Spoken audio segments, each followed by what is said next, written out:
Okay, obviously a lot of our readers are into acting, want to get into show business. So I was wondering if you could tell us, how did you get into it, and do you have any tips for them?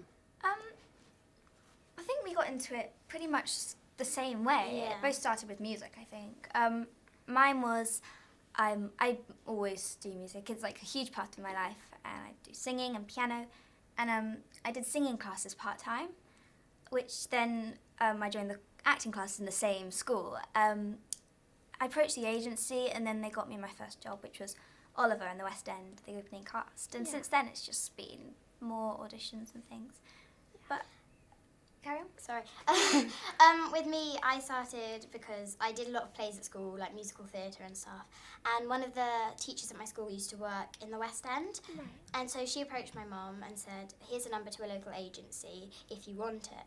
And I'd already been saying to my mum, Mum, please, can I do this properly, please, please? And she was like, Izzy, I don't know how to. And I was like, oh. But then once she got this agent's number, I got it, and then I did a few small bits, and then I got Never Let Me Go, which was really nice. That's cool, that's amazing. If we had to give any advice for people who want to be actors or actresses, mine would have to be just, sounds cheesy, but just don't give up. I mean, Be patient. it takes so long to get, into it properly, and you're gonna go for audition after audition after audition, and then you're gonna be, said no and no and no and no again. So many different reasons. You're too tall, too small, too blonde, too brown.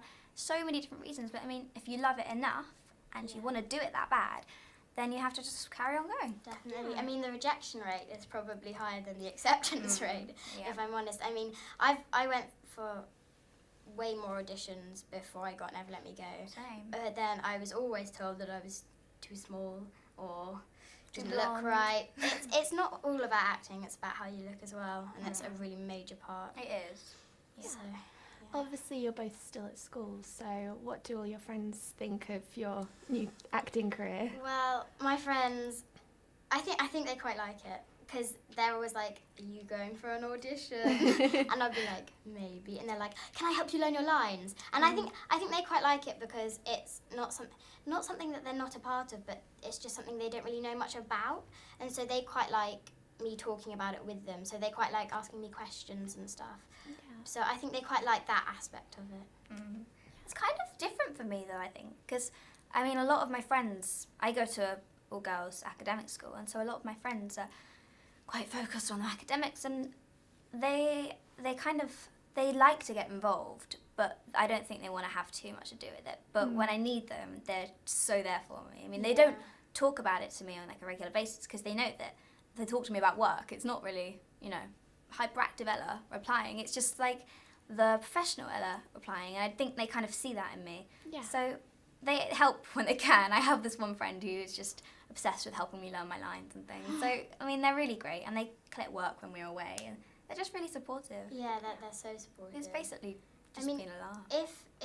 If they want to talk about it, they'll ask me first. They'll be like, is it okay if we can talk about it? I'm like, of course it is, because I'm not really professional.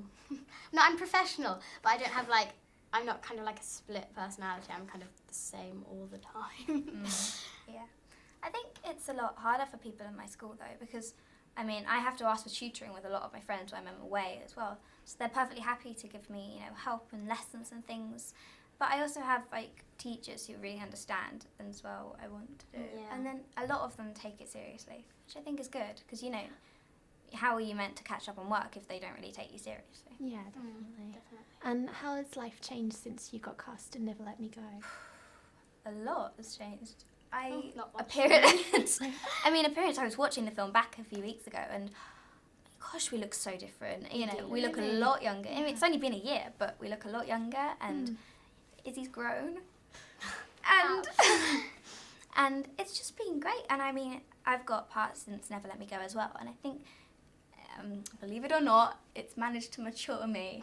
And I think because you've got to take on a lot of responsibility and a lot of independency when you're doing films and filming and stuff. So basically makes you grow up a bit more. And I was waiting for something to make me grow up because I've just been immature for too long. But I think it's good because you've got to grow up at some point.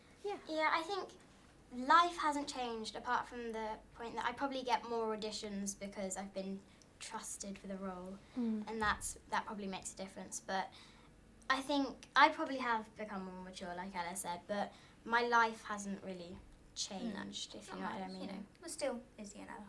Yeah, we're still us. Cool. Okay, well, thanks, girls. Thanks very much. Brilliant.